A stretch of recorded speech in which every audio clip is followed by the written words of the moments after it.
The stallion goes down in the mud before the gavel even falls, and for 3 full seconds, nobody in that auction ring moves. His legs buckle first, then his shoulder, then his head, and the sound he makes hitting the ground is not the sound of an animal falling. It is the sound of something giving up. Steam rises off his ribs into the cold morning air. Somewhere behind the rail, a woman in a faded barn coat is already climbing over the fence before anyone can stop her, before anyone even understands why. What she finds on his shoulder the next morning, buried under 8 years of scar tissue and dried mud, is going to unravel a lie that has held an entire town together since the day her husband died. Before we get there, subscribe and drop a comment with the name of your city. This story is about a woman named Lorelei, a horse nobody wanted, and a secret buried in a piece of metal seared into skin. Stay until the end, because what she finds inside that horse changes everything anyone in Cedar Ridge thought they knew about her family. Now let's go back to that morning in the mud. The fog over Cedar Ridge County does not lift so much as retreat, pulling back in slow gray sheets from the hills, revealing the auction grounds one fence post at a time. It is late October, and the cold has teeth in it, the kind that finds its way through denim and settles into the joints of anyone standing still for too long. Trucks line the gravel lot in crooked rows, engines ticking as they cool, exhaust curling up to join the fog. A hand-painted sign nailed to a fence post reads Cedar Ridge Livestock Auction. Cash only. The paint chipped at the corners from years of weather nobody bothered to protect it from. This is not the auction it used to be. 10 years ago, buyers came from 3 counties over, trucks and trailers backed up along the county road. Men in press shirts bidding on registered stock with real money behind their signatures. Now the crowd is thinner, quieter, made up mostly of men looking for cheap labor on 4 legs and men looking to turn a quick profit, sending broken animals to slaughter buyers who ask no questions. The horses that come through here now are the ones nobody else wants. The old ones. The lame ones. The ones somebody gave up on. Lorelei Hendricks stands near the back of the crowd with her collar turned up and her hands buried in her coat pockets. Not because she wants to be there, but because the diesel bill on her truck is 3 weeks overdue and there is a mare in her back pasture that needs a farrier before winter sets its teeth in. She is 52 years old, and the lines on her face are not the lines of a woman who has aged gracefully so much as a woman who has aged underweight. She does not speak to anyone. Nobody speaks to her either. Not really. Not since Wendell died 4 years ago, and the whispering started about how the Hendricks Ranch had gone to seed under her watch, about how a woman alone can't run 400 acres, about how maybe if she'd been paying attention that afternoon in the north pasture instead of wherever she was, her husband might still be breathing. She has heard every version of that sentence. She has never once corrected any of them, because correcting it would mean saying it out loud. And there are some things a person carries in silence because silence is the only container strong enough to hold them.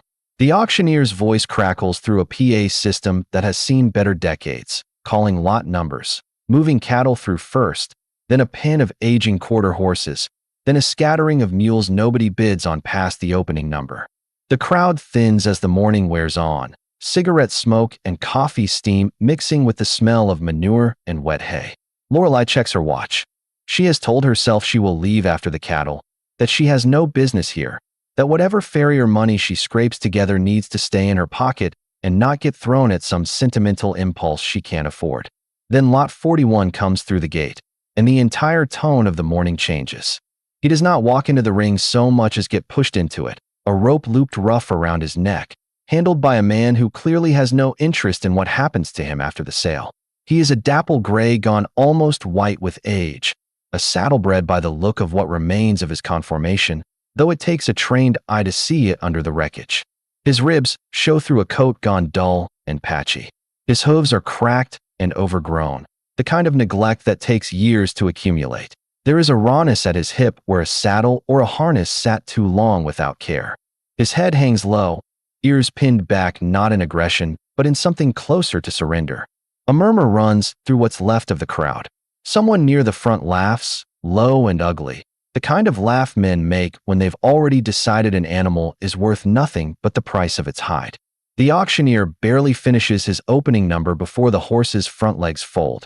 He goes down hard, first to his knees, then his whole body following. collapsing sideways into the churned mud of the ring with a sound that silences even the auctioneer mid-sentence. Dust and moisture kick up around him. His sides heave. His head stays down, and for a moment nobody moves, because a horse going down in an auction ring usually means only one thing, and everyone there has seen that ending before. Lorelei is already moving before she decides to move. She does not remember climbing the rail. She remembers the cold bite of the top board under her palm, and then the give of mud under her boots, and then she is kneeling in it, in the filth and the stink, her hand flat against the stallion's neck, feeling the pulse hammering too fast beneath the skin. Up close, the damage is worse. His eyes are half-lidded, glassy, rimmed with crust. His breath comes ragged, shallow, each exhale trembling through his ribs like something is caught there and won't come loose. Someone behind her is shouting for her to get clear, that the animal is going down for the kill truck anyway, that this isn't her business. She does not turn around. She keeps her hand where it is, murmuring something too low for anyone else to hear, the kind of sound a person makes to a creature that has stopped believing anyone will speak to it kindly again. The auctioneer, flustered, calls for the sale to continue as is, animal down or not, because the paperwork doesn't care whether the horse can stand. Bids start low and cruel, the kind of numbers meant for a carcass rather than a life. Lorelei raises her hand on the second call, and the number that comes out of her mouth surprises even her. A number that empties the last of the emergency fund she has been protecting since the bank started sending its letters. The fund she swore she would not touch no matter how bad the winter got. Nobody bids against her. Nobody wants what's lying in that mud badly enough to spend real money on it. The gavel comes down. The horse is hers. She does not feel triumphant. She feels the cold seeping through her knees, feels the weight of every eye in that thinning crowd on the back of her neck, feels the particular flavor of judgment reserved for a woman already rumored to be drowning in debt, now paying good money for an animal that might not survive the trailer ride home. Near the fence, a man in a wool coat far too clean for a livestock auction watches with his arms folded and something unreadable behind his eyes. Lawson Whitfield does not bid on horses.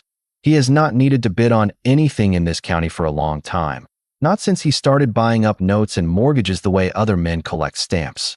He watches Lorelei kneel in the mud beside a dying horse, and something in his expression shifts, subtle, calculating, the look of a man recalculating a plan that was already in motion before the gavel fell. A younger man crouches at the rail with a battered vet bag already open beside him, watching the stallions breathing with the focused stillness of someone whose hands are faster than his doubts. Kalen Reyes has been the county's contract veterinarian for 8 months, hired cheap by a town council that wanted the appearance of oversight without the cost of paying for it properly. He has learned already which auctions to dread. He has never seen one end quite like this. Nobody in that ring knows yet what is seared into the stallion's shoulder beneath 8 years of scar tissue and mud. Nobody knows that by tomorrow morning, the ground under all of them is going to shift. The trailer ride home takes 40 minutes, and Lorelei spends every one of them with the divider open, one hand braced against the stallion's neck to keep him from going down again on the turns. He does not fight her. He does not fight anything. That, more than the ribs or the cracked hooves, is what unsettles her most, the complete absence of resistance in an animal built for it. Her ranch sits at the end of a gravel drive that hasn't seen fresh rock in 3 years. The house behind it a 2-story farmhouse that Wendell's grandfather built with lumber hauled up from the valley sawmill. Now missing shingles on the north side, and carrying a slight lean nobody has had the money or the heart to correct. The barn, at least, still stands solid. Wendell built that with his own hands the summer after they married. And whatever else has fallen into disrepair around this place, she has kept that barn tight against the weather, because some things a person protects out of grief rather than practicality. She backs the trailer up to the barn door and drops the ramp slow. The stallion does not want to move. She stands at his shoulder for a long moment, not pulling, not pushing, just present, until something in the stillness convinces him the ground outside is safe enough to try. He comes down the ramp on legs that shake with the effort, and by the time he reaches the stall she is bedded deep with straw. His sides are heaving again, sweat darkening what little coat remains on his neck. She does not sleep that night. She sits on an overturned bucket outside his stall with a thermos of black coffee going cold in her hands, watching him through the bars, listening to the rasp of his breathing even out by degrees as the hours pass. Around 2 in the morning, he lies down, folding slow and careful like every joint costs him something, and she watches his ribs rise and fall until the rhythm steadies into something that might, with enough patience, become sleep. There is a photograph on the wall of the tack room that she has not looked at directly in longer than she can admit. Wendell, 30 years younger, standing beside a bay gelding at a county fair, grinning the way he grinned before the mortgage payments and the bad years and the particular exhaustion that settles into a marriage carrying too much weight for too long. Beside that photograph, smaller, water-stained, is one of her father, a man named Silas Whitlock, standing in front of a barn that no longer exists, his hand resting on the neck of a gray stallion whose name she has not spoken aloud in 8 years. She does not let herself look at that second photograph tonight. She tells herself it means nothing, that gray stallions are not uncommon, that grief has a way of making a person see ghosts in coincidence. She does not entirely believe herself. By dawn, the animal in the stall is breathing easier, and something in his half-lidded eyes has shifted from surrender towards something closer to attention. He watches her when she brings the bucket of warm mash to the door. He does not flinch from her hand the way he flinched from the man who dragged him into the auction ring.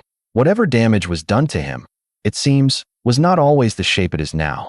She kneels by the stall door and studies him properly for the first time in full light, and that is when she notices it, a patch on his left shoulder where the hair has never grown back right, a raised welt of old scar tissue mostly hidden under mud and neglect, a brand, or what's left of one, warped by years of poor healing and worse care. She reaches for the rag hanging on the stall door and dips it in the water bucket and begins, carefully, to clean the caked filth away from that one patch of hide. The shape underneath makes her hand go still. It is not a shape she recognizes right away, not through the dirt, not through 8 years of distance from anything that might have reminded her, but something about the curve of it, the particular angle where 2 lines cross, tugs at a memory she has spent a long time trying not to visit. She does not finish cleaning it that morning. She tells herself she needs the vet to look at his hooves first, that the brand can wait, that there is nothing to be gained from chasing a resemblance that grief is probably inventing out of nothing. She goes inside, makes coffee she does not drink, and does not sleep again. Kalen Reyes arrives a little after 9, his truck rattling up the gravel drive with a trailer hitch that has seen better decades and a magnetic sign on the door reading Cedar Ridge Mobile Veterinary, the letters faded from sun. He is younger than Lorelei expected when she called the county line the night before, younger and more careful in his movements than most of the men who come through this county pretending confidence they don't have. He crouches by the stallion's front hooves for a long time before he says anything at all, running his thumb along a crack that runs nearly to the coronary band, testing the give of the soul with a pressure gauge that makes the horse's ears flick but does not make him pull away. Rough handling for a long time, he says finally, standing, wiping his hands on a rag. Malnourishment. Dehydration that's been going on for weeks, not days. Whoever had him before the auction wasn't feeding him to sell him. They were feeding him just enough to keep him standing for the walk into the ring. Lorelei says nothing. She has learned that silence draws out more information than questions do, that people fill quiet with things they might not offer if asked directly. He's older than he looks under all this, Kalen adds, running a hand down the horse's neck, checking his teeth with the ease of someone who has done this 1,000 times. Late teens, maybe 20. Good bone structure under the damage. Somebody bred this horse to be something, once. He glances toward her, and something in his expression shifts from professional to curious. You got a name for him yet? He asks. She looks at the animal for a long moment before she answers. Sombra, she says. It means shadow. Kalen doesn't ask why. He nods, the way a person nods when they sense a story behind a word but understand it isn't theirs to pull it yet, and goes back to his examination, moving down the horse's shoulder, and that is when his hand pauses over the same patch of hide Lorelei cleaned that morning. What's this? He asks, crouching lower, studying the raised scar tissue with the particular attention of someone whose training has just been triggered by something out of the ordinary. Lorelei kneels beside him. In full daylight, with the mud mostly cleared away, the shape is clearer than it was at dawn, though still obscured by scarring and years of poor healing. A registered brand. The kind ranches used before microchips became standard, the kind that meant something once, back when bloodlines were tracked by hot iron instead of digital record. I don't know, she says, which is not entirely a lie and not entirely the truth either. Kaylin traces the outline with 2 fingers, careful not to press too hard against skin that has clearly not forgiven whatever caused it. Whoever did this tried to alter it afterward, he says. See how the lines don't connect clean? Somebody went over part of this brand with a second iron, tried to change the shape. Badly, from the look of the scarring. Whoever did it wasn't a professional. Something in Lorelai's chest goes tight and cold at once, a sensation she recognizes from exactly one other moment in her life. The moment a sheriff's deputy stood on her porch 4 years ago with his hat in his hands and a look on his face that told her everything before he said a single word. Can you tell what it used to be? She asks, and her voice comes out steadier than she feels. Kaylin studies it another long moment, tilting his head, tracing the warped lines with his eyes rather than his fingers now. Not for certain, he says. Not without cleaning it properly and maybe getting a photograph under raking light. But there's a shape here, a curve and a crossbar, that looks like it could have been a W once, before somebody tried to make it into something else. The barn goes very quiet. Somewhere outside, a truck passes on the county road, its engine fading into the distance, and neither of them speaks for a long moment. You look like you've seen a ghost, Kaylin says. Lorelai stands slowly, brushing straw from her knees, and does not answer him directly. Finish the exam, she says instead. Tell me what he needs to get well. That's what matters this morning. But her eyes go back to the brand twice more before Kaylin finishes packing his bag, and something in the way she looks at it now is different from the way she looked at it at dawn. Less like a woman noticing a coincidence. More like a woman standing at the edge of a memory she has spent 8 years trying to convince herself never happened. By the time Kaylin's truck pulls back down the gravel drive, another vehicle is already turning in behind it, a black pickup with a bank logo on the door that Lorelai knows before she can even see the driver's face. Lawson Whitfield does not knock. He never has. Not since Wendell died and the courtesy of asking permission stopped applying to a widow 4 payments behind on notes he now personally holds. He climbs out of the truck slow, unhurried, the way a man moves when he already believes he owns whatever ground he's standing on. Heard you made an interesting purchase yesterday, he says, glancing toward the barn. Lorelai does not invite him closer. Heard wrong then, she says. I bought a horse at an auction. Nothing interesting about that. Lawson's eyes drift past her, toward the barn door, toward the shape of the gray stallion visible in the gloom beyond it, and something in his expression sharpens in a way that makes the morning feel suddenly colder than the temperature accounts for. That depends entirely, he says, on which horse it turns out to be. Lawson does not move toward the barn. He stands at the edge of the gravel where the drive meets the yard, hands in his coat pockets, studying the structure the way a man studies a piece of land he intends to survey rather than a place he has any right to walk into. Lorelai has seen that look on him before, at the bank, across a desk stacked with paperwork bearing her husband's signature and increasingly, over the last 4 years, her own. I'm not sure what you think you heard, she says, but nothing about that horse concerns you. Lawson's mouth curves into something that isn't quite a smile.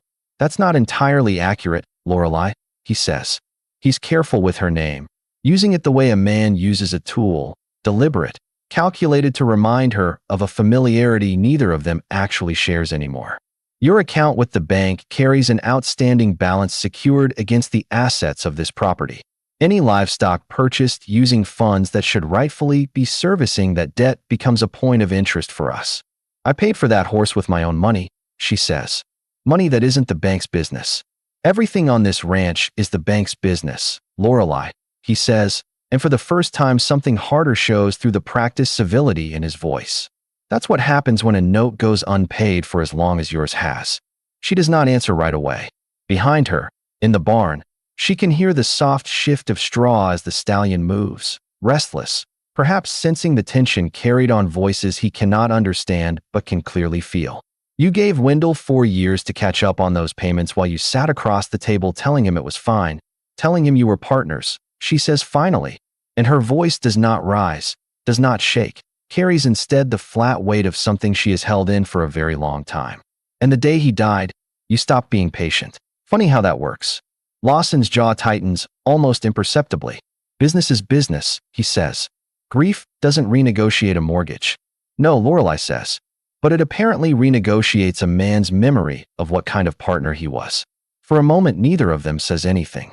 The fog that clung to the fields that morning has burned off entirely now, leaving the yard in flat gray light, the kind that makes everything look a little more exposed than it should. Lawson glances once more toward the barn, and something calculating passes behind his eyes before he speaks again. I'll be honest with you, he says, because I think honesty is the kindest thing I can offer at this point. That horse, if it is who I think it might be, was never legally the property of the seller who put it up for auction, which means your purchase, however well-intentioned, may not hold up. And if that animal turns out to be tied to unresolved debts from this property's history, the bank has every right to reclaim it as collateral.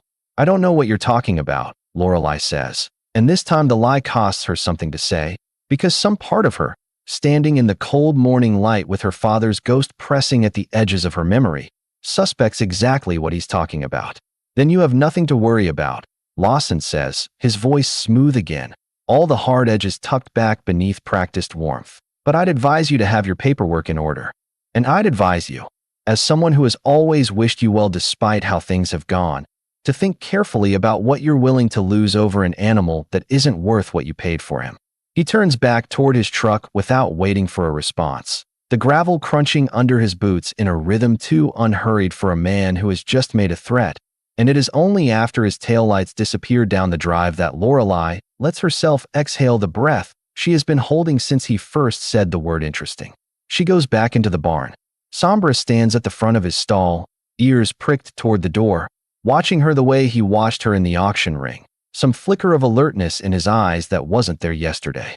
She approaches slowly, lets him lower his head to her hand before she touches him, and runs her palm along the ridge of scar tissue on his shoulder, over the shape that Kaylin said might once have been a letter, a curve and a crossbar warped by a second iron applied badly, applied in a hurry, applied by someone who wanted a truth erased and did not know how to erase it properly. Who did this to you?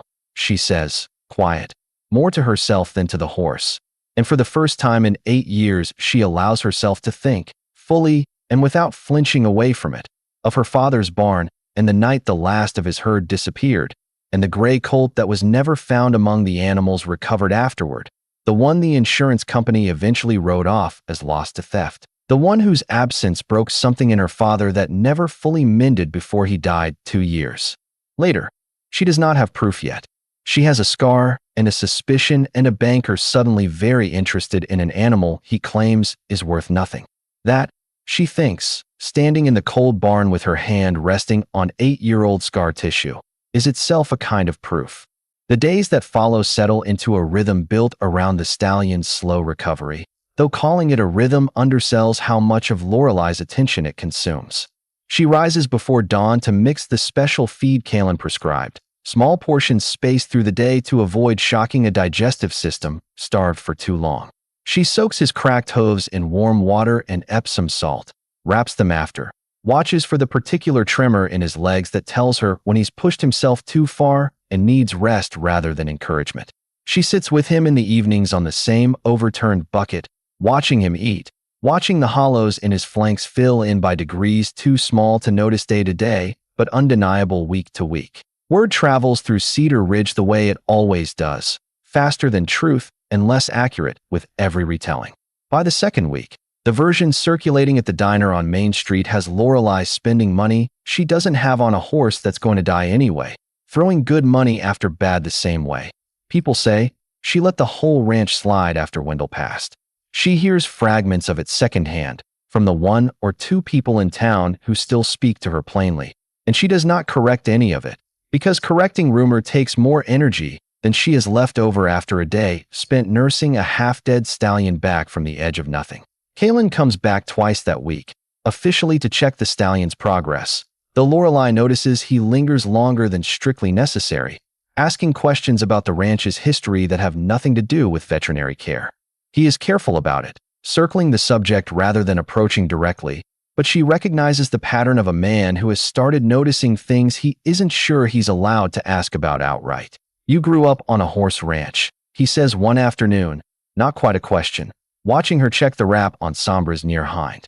My father bred saddlebreds, she says. Registered stock. Good bloodlines. He had a name in this county once, before it all fell apart. What happened? Kaylin asks. Lorelei straightens, presses a hand briefly against her lower back where the crouching has started to ache. Theft, she says. Most of his herd disappeared one night, 8 years before Wendell died. Insurance covered part of it, not enough to save the operation. He never recovered the animals. Never recovered much of anything after that, if I'm honest. He passed 2 years later. The land got sold off in pieces to cover what was left of the debt. Kaylin is quiet for a moment, processing something he doesn't say aloud yet. The brand on this horse's shoulder, he says finally, careful with each word. You said you didn't know what it was. I said I don't know what it is now, Lorelei says. That's not quite the same thing as never having known. She does not offer more than that, and Kaylin, to his credit, does not push. But something has shifted between them in the exchange, an understanding that they are both circling a piece of information neither is ready to name aloud, and that whatever it turns out to be, it is going to matter more than either of them is currently prepared to admit.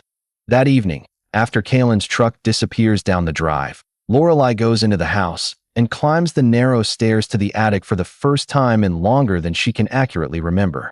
Dust sits thick over everything up there, undisturbed boxes stacked against the slope of the roof, her father's old ledgers among them. The leather covers cracked and soft with age. She finds the one she's looking for near the bottom of the third box, a registry book from her father's operation, pages of careful handwriting recording bloodlines, breeding dates, brand registrations for every animal that ever wore his iron. She finds the page near the back, dated the spring before everything fell apart. A gray colt, sired by her father's best stallion. Out of a mare whose bloodline traced back 3 generations to horses that won ribbons at state fairs before Lorelei was even born. The colt's registered name is written in her father's careful hand, the ink faded but still legible after all these years. Whitlock's Ember. Beside the name, a small sketch of the brand.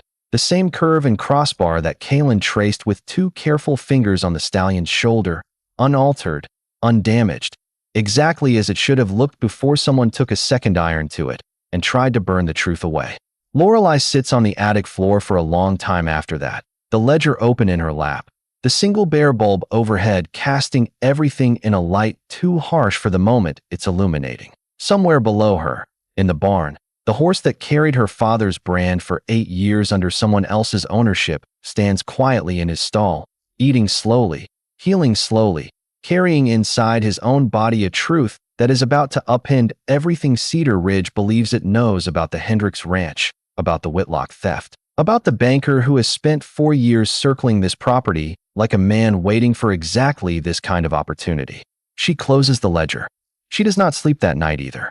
The morning she decides to act, frost has settled thick over the pasture, turning every blade of grass white and brittle underfoot. Lorelei stands at the fence line with her breath fogging in front of her, watching Sombra move at a slow, testing walk across the paddock, weight bearing evenly now on hooves that have finally started to grow out clean beneath the cracks. He has filled out in the weeks since the auction, not fully, not yet, but enough that a person looking at him now sees something closer to what he must have been before neglect stripped it away. There is a particular set to his neck when he lifts his head toward the wind, a carriage that speaks of bloodlines bred for show rings rather than the kind of rough handling that put those cracks in his hooves in the first place. She has spent 3 days deciding what to do with what she found in that ledger, turning the decision over the way a person turns over a stone looking for the safest place to set their foot. She could take it to the sheriff, though the sheriff in this county has always been closer to Lawson than to justice, elected twice now on money that traces back, if a person looked closely enough, to the same bank accounts that hold her mortgage. She could take it to a lawyer, though lawyers cost money she does not have, and proving an 8-year-old theft with nothing but a faded ledger entry and a badly altered brand feels, in the cold light of morning, like a fight she is not equipped to win alone. What she has instead is Kaylin, and the particular authority that comes with a veterinary license and a professional obligation to report irregularities discovered in the course of an official examination. She calls him that afternoon, and he arrives within the hour, his truck rattling up the drive with an urgency that tells her he understood something serious in the tone of her voice even before she explained why. She shows him the ledger in the kitchen, the two of them standing over the open pages at a table that has held 4 years of unpaid bills and very few visitors. Kalen studies the sketch of the brand for a long moment, then pulls his phone from his pocket and scrolls to a photograph he took during his last examination, the scarring on the Stallion's shoulder captured under a raking light that makes the warped lines easier to trace. He holds the two side by side, the drawing and the photograph, and something in his expression settles into certainty. "This is the same brand," he says. "Somebody tried to alter it, but the base shape underneath matches exactly. Whoever did this wasn't trying to hide that it was branded. They were trying to hide whose brand it originally was." "That's my father's brand," Lorelei says. "That's my father's horse. Went missing 8 years ago in a theft that broke what was left of his operation and, not too long after, broke him." Kalen sets the phone down slowly. "If this horse disappeared 8 years ago and turns up now with an altered brand," he says, choosing his words with the care of someone who understands the weight they're about to carry, "that's not just theft anymore. That's evidence somebody's been hiding an animal, possibly illegally, for the better part of a decade. And if the bank has taken a sudden interest in claiming this horse as debt collateral, that raises questions about how they knew to be interested in the first place."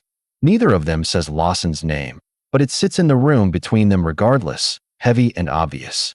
"I work under a county contract," Kalen says after a moment, and something uncertain moves behind his eyes now, a hesitation that wasn't there a moment ago. "Lawson sits on the council committee that renews that contract every year. If I file a report on this, an official one, tied to my professional findings, there's a real chance it costs me the job. Maybe more than the job, depending on how far he's willing to push back." Lorelei closes the ledger, the sound of the leather cover meeting itself unexpectedly loud in the quiet kitchen. "I'm not going to pretend that's not a real risk," she says. "I've spent 4 years watching what he does to people who get in his way. I won't ask you to carry that if you're not willing to." Kalen is quiet for a long moment, looking not at her, but at the phone still resting on the table, the photograph of the scarred brand still visible on the screen. "My father lost his shop to a bank like this one," he says finally, quiet, the kind of admission that costs something to make. "Different county, different bank, same kind of man behind the desk. I watched what that did to him. I didn't do anything about it because I was 14 and didn't understand yet what was happening until it was over." He looks up at her. "I understand it now," he says. The days that follow move faster than the weeks before them, the slow rhythm of quiet recovery replaced by something with sharper edges. Kalen begins compiling his report carefully, photographing every angle of the brand under different lighting, documenting the Stallion's overall condition, cross-referencing dates and details against county auction records that show the animal was consigned by a seller whose name, when Lorelei finally tracks it down through a contact at the county clerk's office, traces back through 2 shell transactions to a holding company registered under an address she recognizes immediately, because it is the same address printed on every foreclosure notice the bank has mailed her for the last 4 years. The paperwork is not clean. It is not the kind of evidence that resolves a case with a single dramatic reveal. It is instead the kind of evidence that builds slowly, one document at a time, each piece insufficient alone but damning together, the way most real truths tend to surface rather than the way stories usually promise they will. Lawson does not wait for the paperwork to finish assembling itself before he acts. He comes back to the ranch on a Thursday morning, and this time he brings paper of his own, a folder thick with documents he sets on the hood of his truck rather than handing to her directly, forcing her to walk toward him if she wants to see what's inside. "Formal notice," he says, tapping the folder. "The bank is exercising its right to claim the animal currently in your possession as collateral against outstanding debt on this property. You have until end of day tomorrow to surrender him voluntarily. After that, we proceed through the sheriff's office, and I promise you, Lorelei, that process will not be gentle." Lorelei does not open the folder. She has learned, over 4 years of dealing with this man, that the paper he hands her is never as solid as he presents it, that half the leverage he wields comes from people believing his confidence rather than reading his fine print. "You don't own that horse," she says. "You never did. And I think you know exactly why, because I think you're the one who put a second iron to his shoulder 8 years ago and tried to burn my father's name off him." For the first time since she has known him, something in Lawson's composure cracks, just slightly, just long enough for her to see it before he smooths it back over. That's a serious accusation to make without proof, he says, his voice carrying an edge now that wasn't there a moment ago. I have proof, she says, which is not entirely true yet. Not fully. Not in a form a court would accept without more work behind it. But she watches the words land on him regardless, watches something calculate rapidly behind his eyes, and understands in that moment that she has struck closer to true than she expected to. Lawson picks the folder back up off the truck hood, his movements sharper now, less composed. You have 30 days on your mortgage before this property goes to judicial auction regardless of what happens with the horse, he says. I'd think very carefully about which fight you actually have the resources to win. He climbs into his truck and pulls away without waiting for a response. Gravel spitting from beneath his tires in a way that betrays more agitation than his voice let on, and Lorelei stands in the yard long after he's gone, watching the dust settle, understanding with a cold clarity that the deadline he just gave her is no longer just about a horse. It is about everything. That night, Lorelei sits at her kitchen table with the mortgage documents spread in front of her, the numbers unchanged from every time she has looked at them before, but somehow heavier now, pressing down with a weight that has nothing to do with arithmetic and everything to do with what she stands to lose if she does not find a way through the next 30 days. The offer sits underneath all of it, unspoken but present, the same offer Lawson has been circling toward since the day of the auction. Surrender the horse. Let the debt against the animal offset a portion of what she owes. Walk away from the fight with a smaller house somewhere in town. A life reduced but survivable. The whispers about the Hendricks Ranch finally allowed to fade because there will be nothing left of the ranch for anyone to whisper about. She could do it. She turns the thought over slowly. Honestly, the way she has forced herself to look honestly at very few things since Wendell died. Handing Sombra over would not undo the theft that happened 8 years ago, would not restore her father's name or her family's ruined operation, but it would end this particular fight, would let her keep something rather than risk losing everything on a case that might not hold up even with Kalen's report behind it. She thinks of her father in the last 2 years of his life, the way the theft hollowed something out of him that never filled back in, the way he stopped talking about the ranch entirely in the months before he died, as though the silence were easier to carry than the grief of what had been taken. She thinks of Wendell, of the years they spent trying to keep this place afloat together, of the particular guilt she has carried since the afternoon she found him in the north pasture, already gone, already past the point where 5 more minutes of her attention might have mattered. She thinks of how much of her life has already been defined by arriving too late to save something that mattered. She is not going to arrive too late this time. She finds Kalen's number and calls him past 10 at night, an hour rude enough that she almost hangs up before he answers. But he picks up on the second ring, alert, like a man who has also been sitting awake with his own version of this same decision. I'm not giving him up, she says, without preamble, without explaining who she means, because there is only one horse either of them has been thinking about for weeks now. I didn't think you would, Kalen says. Finish the report, she says. Whatever it costs you. I'll take the 30 days and I'll take the risk, but I'm not handing that horse to the man who stole him in the first place just because it would be easier. There is a pause on the line, and when Kalen speaks again, something in his voice carries a weight that tells her the decision on his end has already been made too, has perhaps been made for longer than he's admitted. I filed it this afternoon, he says, before you called. Sent it to the State Agricultural Board along with copies to the county clerk. Figured if I was going to do it, doing it fast mattered more than doing it cautious. Lorelei closes her eyes, the phone pressed hard against her ear, something in her chest loosening for the first time in weeks even as the fear underneath it sharpens. Then it's done, she says. It started, Kalen corrects, gently. Different thing. Doesn't mean it's over yet. She understands what he means before he finishes saying it. Filing the report was the first move, not the last. And whatever comes next is going to test both of them in ways the last several weeks have only begun to hint at. The response comes faster than either of them expects, though not in the form either of them anticipated. 2 days after Kalen's report reaches the State Agricultural Board, a car neither of them recognizes turns up the gravel drive, and the woman who steps out of it introduces herself as an investigator with the board's livestock fraud division, a woman named Denise Okafor whose manner is brisk and unimpressed by everything, including the cold, including the mud, including the particular tension radiating off both Lorelei and Kaylin as they lead her toward the barn. She examines the stallion herself, cross-referencing Kaylin's photographs against the animal directly, taking her own measurements, her own images, asking questions in a clipped, procedural tone that gives away nothing about what she's thinking. She asks to see the ledger. She photographs each page. She asks about the auction, about the seller, about the shell company whose address matches the bank's foreclosure notices. Writing everything down in a notebook, she keeps close against her body as though protecting it from wind that isn't blowing. "This is a strong case," she says finally, closing the notebook, but strong doesn't mean simple. Registered brand fraud combined with concealment of stolen livestock is a serious charge, but proving intent, proving who altered that brand and when, that's going to take more than what we have right now. I'll need statements. I'll need to trace ownership records further back than a shell company address. This could take months. "I don't have months," Lorelei says. "I have 30 days before my house goes to auction." Denise looks at her for a long moment, something almost sympathetic passing behind her professional composure.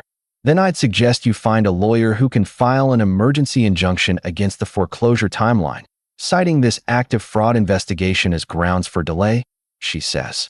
"It's not a guarantee, but it's something. Judges don't love foreclosing on a property that's currently the subject of a criminal referral involving the same parties." She leaves them with a card and a promise to follow up within the week.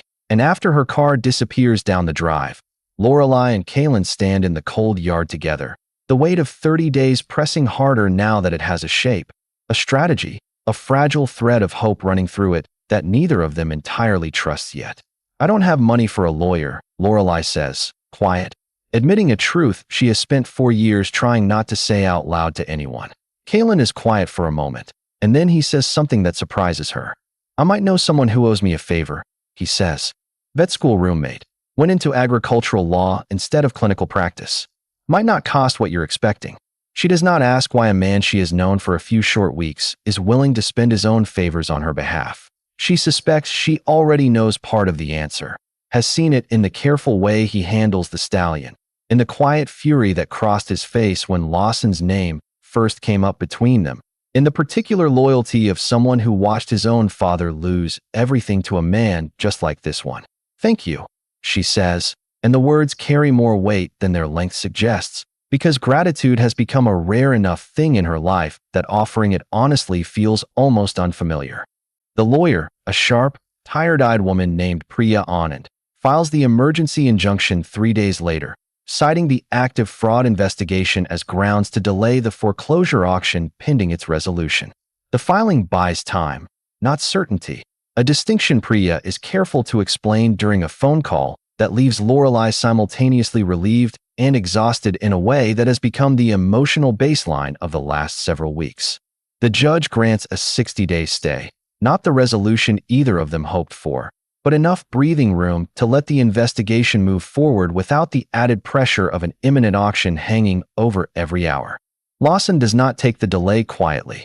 He shows up twice more in the following 2 weeks, each visit shorter and colder than the last, his composure fraying visibly at the edges in a way that tells Lorelei the pressure he's under from whatever consortium sits behind him has started to match the pressure he's been applying to her. On the second visit, he does not bother with the pretense of civility at all. "You have no idea what you've started," he says, standing in her yard with his hands shoved deep in his coat pockets against a wind that has turned genuinely bitter now that November has settled fully over the county. There are people involved in this who are considerably less patient than I am. People who had plans for this valley that didn't account for a widow and a half-dead horse derailing a deal worth considerably more than your entire property. The land consortium, Lorelei says, watching something confirm itself behind his eyes, even though he doesn't answer directly. "That's what this was always about, wasn't it? Not just my mortgage. The whole valley." Lawson doesn't confirm it outright, but his silence does the work of confirmation regardless, and something in his expression, just for a moment, looks less like calculation and more like a man realizing the scope of what he's about to lose control of. "I'd think very carefully," he says finally, "about how far you want to push people who have considerably more resources than you do." He leaves without waiting for a response, and this time, watching his truck disappear down the drive, Lorelei does not feel the same cold fear she felt after his first visit. What she feels instead, standing in the yard with the wind cutting through her coat, and Sombra watching from the barn door with ears pricked toward the sound of the departing engine, is something closer to resolve. The investigation stretches through November and into the first bitter weeks of December, and the toll it takes shows in ways both visible and quiet. Lorelei loses the last of her credit at the feed store in town, the owner citing vague concerns about her account status that everyone understands, without saying so directly, trace back to pressure applied from the bank. She drives 40 minutes each way now for supplies, the extra gas and expense she can barely absorb. But the alternative, watching her name become a liability even for people who have known her family for decades, cuts deeper than the cost of the fuel. The town's judgment sharpens rather than softens as the investigation becomes common knowledge. Some see her as a woman finally standing up for something after years of quiet withdrawal following Wendell's death. Others see her as reckless, chasing a lawsuit she can't afford to fight, risking her home over an animal that most of them still believe isn't worth what she paid for him. She hears both versions in fragments, at the grocery store, at the post office, in the particular way certain neighbors now cross the street rather than stop to talk. Kaylin's situation deteriorates faster and more visibly than hers does. The county council, at Lawson's evident urging, opens a review of his contract barely 2 weeks after his report reaches the state board, citing vague concerns about professional conduct that everyone involved understands to be retaliation dressed up as procedure. He tells Lorelei about it over coffee in her kitchen one evening, his voice carefully level in the way of someone trying very hard not to let fear show through it. "They can't fire me outright for filing an accurate report," he says, turning his mug slowly between his hands without drinking from it. "But they can make my contract renewal difficult enough that I end up leaving on my own. Happens all the time. Nobody has to make an obvious move if they're patient enough to let pressure do the work instead." "Are you regretting it?" Lorelei asks, and the question costs her something to ask honestly, because some part of her has been afraid of this exact answer since the night she called him past 10 to ask him to finish the report. Kaylin is quiet for a long moment, looking down into his coffee rather than at her. "No," he says finally, and something in the flatness of the word carries more conviction than a longer answer would have. "My father spent the last years of his life regretting that he didn't fight when it might have mattered. I watch what that did to him. I'm not doing the same thing just because it's easier." Lorelei does not have a response ready for that, and for a while neither of them says anything else, the silence between them carrying weight rather than distance, the particular kind of quiet that exists between two people who have each decided, separately and for their own reasons, to risk something they cannot easily afford to lose. Outside, in the barn, Sombra shifts in his stall, the sound carrying faint through the cold night air, a reminder of exactly what all of this has been building toward, and exactly how much further there still is left to go before either of them finds out whether the risk was worth what it's costing. The breakthrough, when it comes, arrives from a direction neither of them anticipated. Denise Okafor calls on a Tuesday afternoon in mid-December, her voice carrying an edge of restrained urgency that Lorelei has not heard from her in any of their previous conversations. She asks Lorelei and Kaylin to meet her at the State Agricultural Board's regional office the following morning, refusing to explain further over the phone, citing only that the investigation has produced something that changes the shape of the case considerably. The office, when they arrive, is smaller and more cluttered than either of them expected, a converted storefront with filing cabinets lining every wall and a single overworked space heater struggling against the December cold. Denise meets them at the door and leads them back to a conference room where a laptop sits open on the table, a technician from the state's forensic veterinary lab already seated beside it. "We had the Stallion's old identification records pulled from the National Equine Registry database," Denise says, without preamble, gesturing for them to sit. "Standard practice for a fraud case like this, cross-referencing physical characteristics against any historical microchip registrations tied to horses matching his description and approximate age." The technician turns the laptop screen toward them, revealing an image of a small electronic scanner reading beside a diagram of a horse's neck, the standard location for identification microchips implanted under the skin. Registered saddlebreds from operations like your father's typically carried both a hot brand and a subcutaneous chip back in that period, Denise continues. The brand's obviously been tampered with, but nobody thought to check whether the chip was ever removed, because most people assume if you're hiding a stolen horse, you deal with both markers at once. Lorelai's chest tightens. And they didn't, she says, not quite a question. We scanned him during the initial examination, the technician says, tapping a key that brings up a new screen, a string of registration data pulled from a national database. Found an active chip. Whoever handled this animal over the last 8 years either didn't know it was there or didn't have the equipment to remove it safely. Chip confirms registration under Whitlock Ridge Stud. Original owner listed as Silas Whitlock. Registered name Whitlock's Ember. Fold the spring indicated in your ledger. The room goes quiet for a moment, the weight of confirmation settling over all of them differently. Lorelai feeling something in her chest that is neither triumph nor relief, but something closer to a decade of grief, finally, finding somewhere solid to stand. That's not all, Denise says, and something in her tone shifts, sharper now, more focused. The chip's registration history includes an ownership transfer logged 8 years ago, filed properly through the registry, which is unusual for an animal that was supposedly stolen. Somebody with legitimate access to Silas Whitlock's registry credentials processed that transfer. We pulled the login records from the registry system. The transfer was authorized using credentials belonging to a co-signer on Whitlock Ridge Stud's original bank financing. Lorelai already knows the name before Denise says it, has known it, on some level, since the moment Lawson first stood in her yard demanding the horse be surrendered, but hearing it confirmed out loud still lands with the force of a door slamming somewhere deep in her chest. Lawson Whitfield, Denise says, listed as a secondary account holder on your father's original loan documents. Apparently a condition of financing your father agreed to back when Lawson's own career at the bank was just getting started. That access apparently never got fully revoked after the loan matured. He used it to falsify an ownership transfer 8 years ago, the same year your father's herd disappeared. Kaylin exhales slowly beside her, and Lorelai realizes she has been holding her own breath without noticing. This is enough, isn't it? Lorelai says, her voice quieter than she intends it to be. This is enough to prove what happened. Denise closes the laptop gently, her expression carrying the particular caution of someone who has learned not to promise outcomes before they're certain. It's enough to file formal charges, she says. Registry fraud, theft of livestock, falsification of financial documents tied to your father's original loan, and depending on how deep this goes, possible fraud connected to the current foreclosure proceedings against your property, since we now have reason to believe the debts used to justify that foreclosure may themselves be built on falsified records dating back to this same period. She looks between them, something almost gentle entering her voice for the first time since they arrived. It's not over, she says. There'll be a trial, depositions, more waiting than either of you is going to want to sit through. But this is the piece that turns a difficult case into a strong one.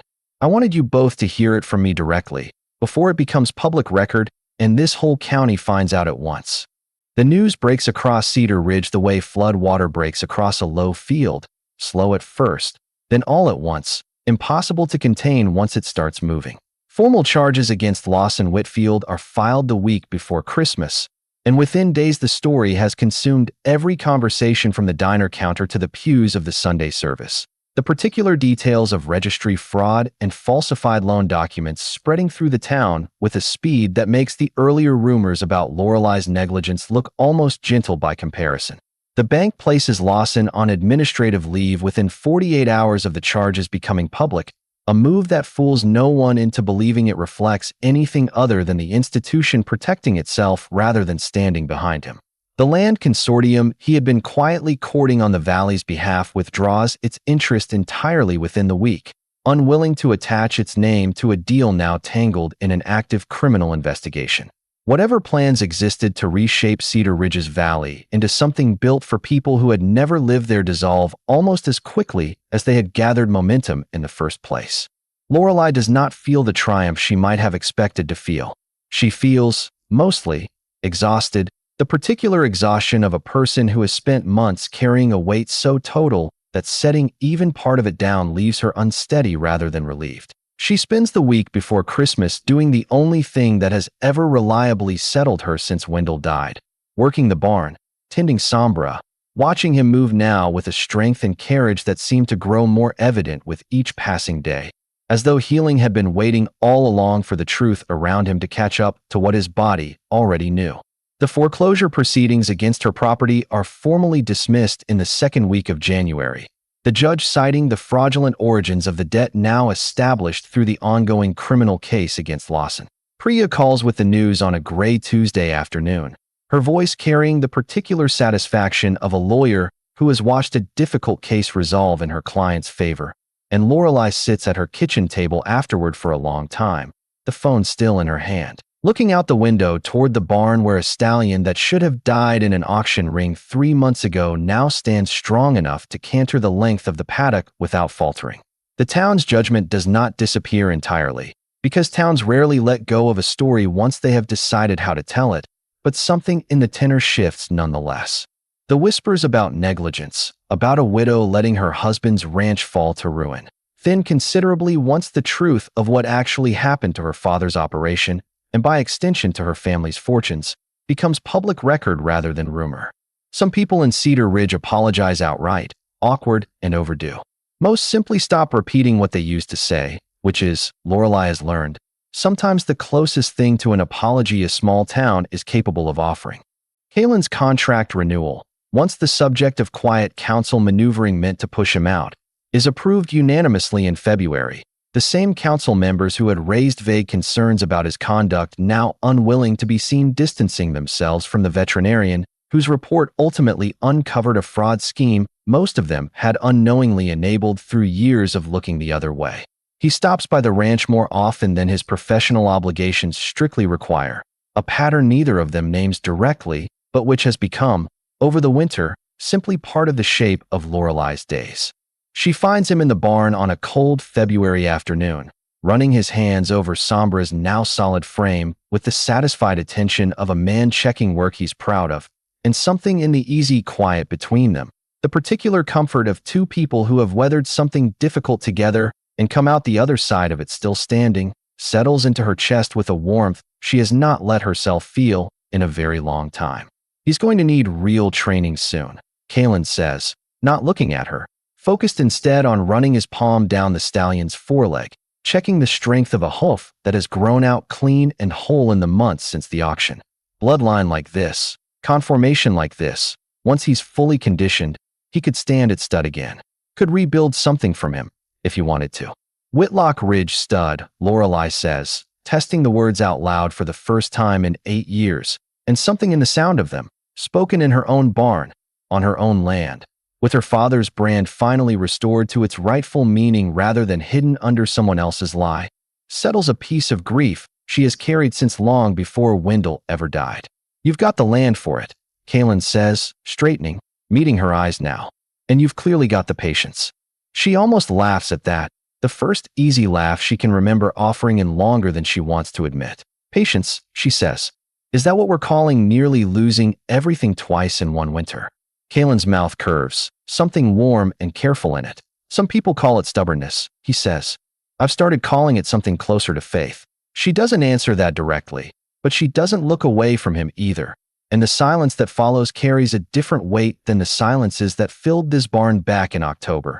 Back when she sat on an overturned bucket through the night listening to a dying horse's ragged breathing, uncertain whether morning would bring recovery or loss. This silence carries something closer to possibility, fragile and unfamiliar after 4 years spent believing possibility was a thing that happened to other people. Lawson's trial does not conclude until late spring, the proceedings dragging through months of depositions and evidentiary hearings that keep Lorelei's name in the county paper with a regularity she has stopped being able to ignore. She testifies twice, once regarding the auction and the horse's condition, once regarding the ledger and her father's original registration records, and each time she sits in the witness chair, she feels the particular vertigo of speaking a truth she carried alone for so long into a room finally willing to listen. The verdict, when it comes, is not the clean, total justice that closes a story the way a person might wish it could close. Lawson is convicted on the registry fraud and falsified loan documents, sentenced to restitution and several years probation rather than the prison time some in the county had hoped for. the judge citing his lack of prior record and the complexity of proving intent across 8 years of carefully layered paper trails. He loses his position at the bank permanently, his name attached now to a scandal significant enough that Cedar Ridge is unlikely to ever fully forget it, but he does not lose everything. Not the way Lorelei came close to losing everything. And there is a particular bitterness in that asymmetry that she does not pretend away, even in victory. She sits with that unfairness for a long while after the verdict, turning it over the way she has turned over every hard truth of the last several months, and eventually settles into something less than satisfaction, but more than resignation, an understanding that justice, even when it arrives, rarely arrives whole, that the best a person can sometimes hope for is enough of it to keep living the life the injustice tried to take. Her father's name is restored in the county's registry records that same spring. Whitlock Ridge stud reinstated as the rightful bloodline origin for the stallion now standing, fully recovered, in Lorelei's paddock each morning, his coat filled out to a rich dapple gray that finally does justice to the animal her father once bred him to become.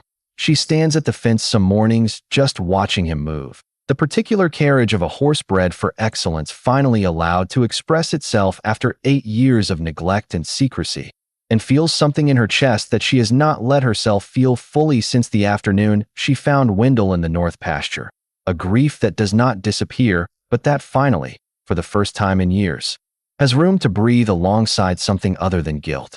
The following autumn, almost exactly a year after the morning Sombra collapsed in the mud of an auction ring nobody expected him to survive, Lorelei stands at the same fence line, watching him move across the paddock at a canter that carries no trace of the animal who once could barely stand. The house behind her still carries its slight lean. The shingles on the north side still need replacing, and the ranch has not transformed overnight into the operation her father once ran, because some kinds of restoration take longer than a single season, longer perhaps than she has years left to see fully realized. But the barn holds 2 horses now instead of 1, a young mare purchased with the first proceeds from Sombra's initial stud fees, the beginning, however small, of something her father spent his whole life building and lost in a single theft that took 8 years to finally come undone. Kalen's truck sits in the drive more often than not these days, his visits long past requiring any professional justification, and the particular ease that has grown between them over the seasons carries a warmth Lorelei does not examine too closely, content for now simply to let it exist without demanding it explain itself. The town still talks, because towns always do, but the shape of the talk has changed entirely from what it was a year ago. The whispers about negligence replaced by something closer to respect, grudging in places, genuine in others, offered by people who watched a woman nearly lose everything defending an animal the whole county once agreed was worthless. She does not think of herself as vindicated, exactly. Vindication implies an ending, a closed door, and grief does not work that way, does not simply resolve because the truth finally arrived and the villain finally answered for what he'd done.